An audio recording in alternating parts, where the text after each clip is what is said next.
Hello everyone. Today is a first. Today is not only Thanksgiving, but something else. Today I'm not doing a history of a country or a day, but of a person.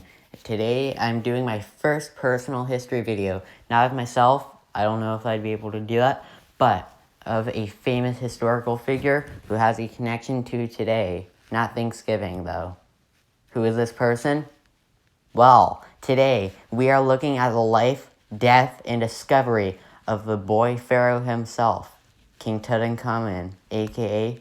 King Tut. Without further ado, here is the history beyond the death of King Tut. 3,361 years ago, in 1341 BCE, King Tutankhamun was born in the newly built city of Amarna.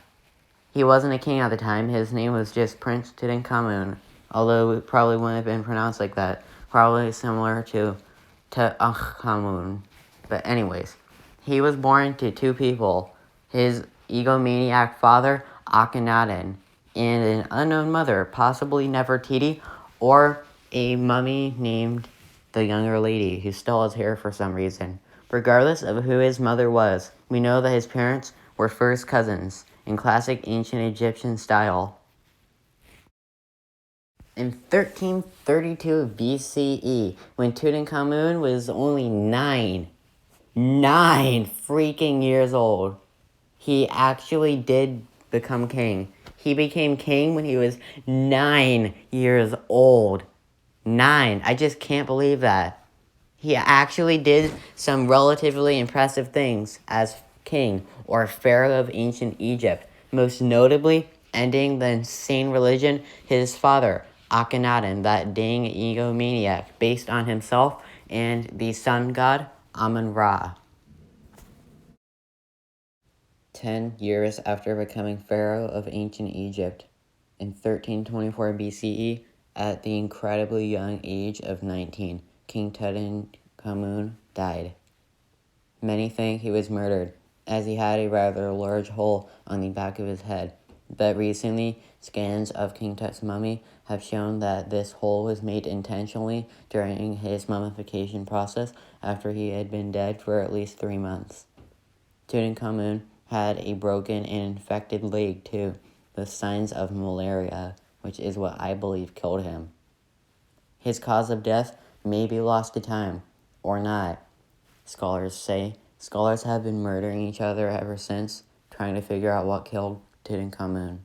Whatever killed him, he certainly isn't forgotten, which wouldn't have been what people at the time would have intended.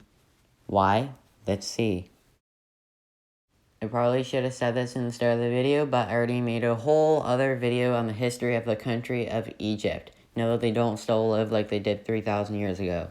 Anyways, within months after the death of King Tutankhamun, or King Tut, his tomb was made extremely quickly, like probably in less time than this year so far.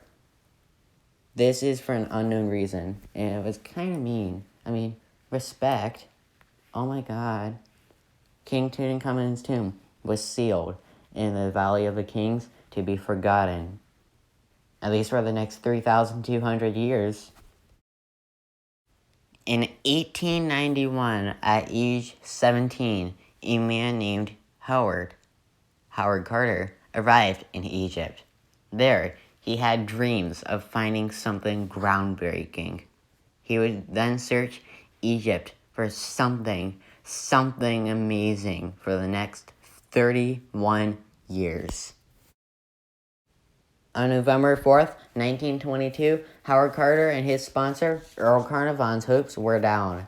After searching for 31 years for anything, Carter almost gave up. But later, he realized that he was in Luxor, Egypt, surrounded by unsearched desert. So he had an idea. How about he travels to an undocumented valley and started digging? And that's what he did. Suddenly, one of his men uncovered a stairway. His shock was through the roof. Carter thought, "This is amazing. I must open this immediately." And by immediately, he waited 3 weeks to go inside. I don't know how he could have done that, but anyways. And so, 3 long weeks of unnecessary waiting later, on this day, November 26th, 98 years ago, in 1922, Howard Carter went inside the stairway with only a candle and a few other people. He then found a wall. He made a small hole and peeked inside. What did he see? It was monumental. Through this wall, he found the treasury of an unknown structure. Inside were everything golden you can possibly think of. He found a golden chariot, 2 in fact, a chair, a mask, jewelry, food, honey, which wasn't expired, and so much more. Then Howard Carter, probably recovering from seeing the treasury, thought he had seen it all, when suddenly he saw a door. He saw this door was sealed with a rope, and so after taking off the rope, he went into the room.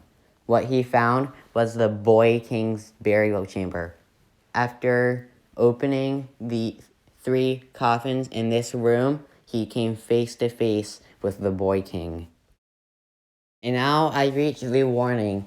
I think that it is worth showing what he found because this is for educational purposes. I don't really get fazed by this stuff, but I know that some people will. So if you are uneasy around photos of human remains, please skip to the date I am posting in the comments. Thank you.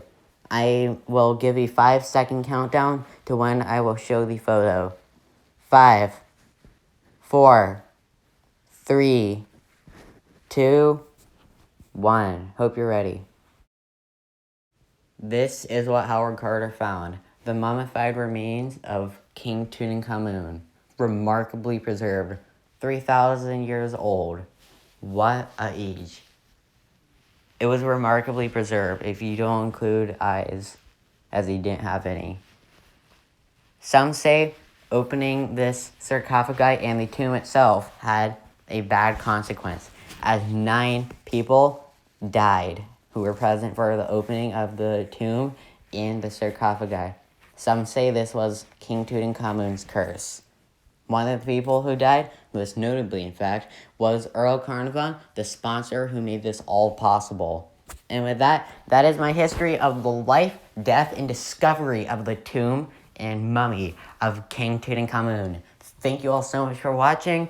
I've been wanting to make a video on this for years. I've been mortally obsessed with King Tut for so long in ancient Egypt. I have a costume, I have so much stuff. I don't know why I like ancient Egypt so much. It's just my hobby, or one of them. So yeah, that was my history of King Tutankhamun. Everything King Tutankhamun. So, what is coming up next? You have to watch my history of Thanksgiving to find out. Audience retention. Thank you all for watching. Hope I didn't cause any nightmares. Thank you for watching.